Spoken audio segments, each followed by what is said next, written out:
Europe 1, le 22-30. L'écho du jour, Didier Hameau. Franck Bernard, bonsoir. Bonsoir. Vous êtes le directeur de la stratégie d'investissement de Cortal Consors. L'actualité a encore été très riche récemment sur les marchés financiers avec un gros rebond, en particulier la semaine dernière. Ça remonte encore d'ailleurs aujourd'hui. Vous en pensez quoi de cette remontée déjà sur une anticipation peut-être de baisse de taux de la Banque Centrale Européenne dès jeudi? Quel est votre sentiment? Oui, je crois que le rebond des marchés actions, notamment de la zone euro, des valeurs financières également, témoignent des anticipations des investisseurs pour une baisse des taux de la Banque centrale. Le mois dernier, la Banque centrale a laissé entrouvert la porte pour une baisse des taux. C'est une opportunité effectivement assez intéressante. L'inflation est revue à la baisse une fois de plus, à la fois pour 2012, pour 2013 également. Il n'y a pas beaucoup de risques de baisser les taux bientôt, effectivement. Donc oui. c'est un petit geste, il y a une marge, effectivement. Oui. Mais ça ne va pas tout résoudre. On imagine que c'est plus complexe que ça. Ouais, la question, en fait, c'est tout le dilemme de la Banque centrale. C'est baisser les taux, oui, si c'est utile, s'il y a un impact sur l'économie réelle. Maintenant, la difficulté, c'est de le mesurer. Et aujourd'hui, la Banque centrale européenne se pose très clairement la question de savoir quel est l'impact sur l'économie réelle de cette baisse de taux. Si finalement les taux sont plus bas, mais que ça ne se retranscrit pas au sein de l'activité, au sein des prêts, dans l'offre de crédit, auprès des ménages, auprès des entreprises, ça sera une baisse de taux pour pas grand-chose. Donc l'important, ça sera le message après cette baisse de taux. Qu'est-ce que Mario Draghi dira ou laissera éventuellement entrouvert. Pour aller plus loin. Oui. Alors là, le problème, c'est toujours pareil, la position de l'Allemagne qui a l'air quand même plus sévère que la position française ou même des pays du sud de l'Europe. D'ailleurs, on a une crispation de nouveau. Vous en pensez quoi de cette crispation politique ? Sur la crispation politique, j'ai pas beaucoup d'avis dessus en fait. Mais tout est lié. En fait, la question, effectivement, les Allemands en soi n'ont pas spécifiquement besoin de cette baisse de taux. Donc, effectivement, ils pourraient faire sans. Après, c'est une question d'orthodoxie. Est-ce que finalement, baisser les taux, prendre des mesures dites non conventionnelles pour soutenir l'activité se fait au prix des réformes qui doivent être engagées? Je crois que le point est vraiment là. Si effectivement il y a une continuité des réformes, ça laisse probablement la porte ouverte pour un assouplissement des mesures. Si maintenant, plus de réformes et stagnation de la situation politique, effectivement, ça poserait une vraie question pour l'Allemagne. Donc vous croyez plus au scénario, on va aller plus loin, un petit peu à l'américaine, hein, un petit peu à la japonaise aussi? Je crois que la question est vraiment là. C'est aujourd'hui, l'Espagne, l'Italie se refinancent à des taux proches de 4,5 à peu près, avec une situation économique qui est très très difficile. Donc on est obligé, on est amené à faire quelque chose pour soutenir ces pays. Maintenant, c'est là encore, je crois que les mesures qui ont été prises, déjà, ces pays ont fait déjà beaucoup d'efforts, doivent être continuées. Et ça sera, c'est pas un donnant-donnant, mais c'est continuité dans des réformes structurelles et assouplissement des conditions financières de l'autre. Parce que finalement, on sent qu'il n'y a plus de croissance. L'Europe est un petit peu au bout de sa logique. On a vu les trimestriels d'ailleurs, des résultats qui montrent que les premiers mois sont difficiles. C'est inégaux. Effectivement, il y a un contraste assez frappant entre la situation des États-Unis qui petit à petit reprend le chemin de la croissance. C'est 2,5% de croissance. C'est pas énorme à l'échelle des États-Unis, mais néanmoins, ils sont en situation de croissance. Des résultats qui sont des entreprises qui sont, j'ai presque envie de dire, une fois de plus, plutôt bien orientées.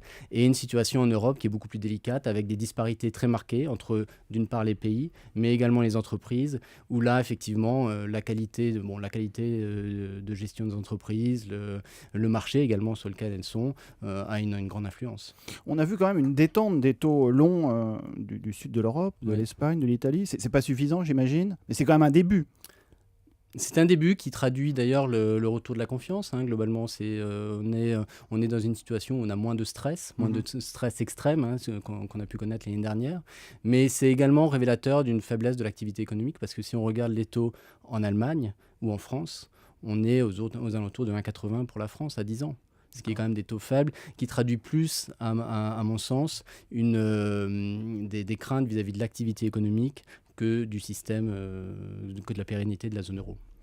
On a vu des à-coups sur le marché de l'or. Vous avez interprété ça comment, cette baisse très forte, c'était il y a quelques jours, du marché de l'or? Ça veut dire qu'il n'y a plus d'inflation? Ça veut dire que ce risque est écarté?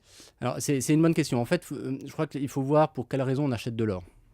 On achète de l'or pour des craintes contre l'inflation, pour des craintes contre des événements extrêmes qui pourraient arriver, crise, comme on a pu connaître de la zone euro, ou pour éventuellement placement financier. Si on voit depuis une dizaine d'années, finalement, on peut considérer qu'une première partie était plus liée à la crise économique, à la politique monétaire de la Banque centrale américaine qui a commencé à injecter beaucoup de liquidités et auquel cas il y avait des craintes sur l'érosion monétaire. Finalement, quelle va être la valeur de mes actifs s'il y a tant d'argent qui sera mis sur le marché. Et ça, probablement, ça a nourri une partie du début de la décennie. Là-dessus, on arrive sur 2007-2008, crise des subprimes, crise de la zone euro, où là, il y a une véritable aversion du risque et auquel cas les investisseurs ont choisi d'acheter de l'or pour se protéger contre un risque d'éclatement de la zone euro ou d'autres choses. Finalement, aujourd'hui, qu'est-ce qui se passe? On voit que la crise de la zone euro est plutôt derrière nous. L'intervention de Mario Draghi a été tout à fait notable à ce sujet. L'inflation est revue à la baisse. Et on voit à la fois en Europe, aux États-Unis, même dans le monde, on ne sent pas véritablement de tension. Le prix du fait de la croissance économique est également plus en ralentissement. On voit que le prix des matières premières énergétiques a plutôt tendance à baisser. Donc on a un environnement qui est plutôt favorable qui est moins favorable à l'inflation et donc d'une certaine manière moins favorable à l'or. Là-dessus, finalement, si on regarde également sur grande période et si on compare l'évolution du S&P par exemple, de l'indice américain et de l'or, on s'aperçoit que finalement, sur un cycle d'une vingtaine d'années, on arrive à peu près au même niveau aujourd'hui entre l'or et les actions.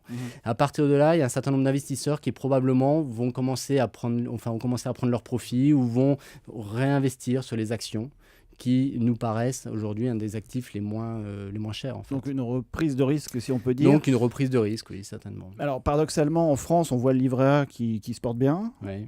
On voit l'assurance vie qui est finalement une bonne enveloppe fiscale, puisqu'il y a eu une hausse de la fiscalité assez forte en France.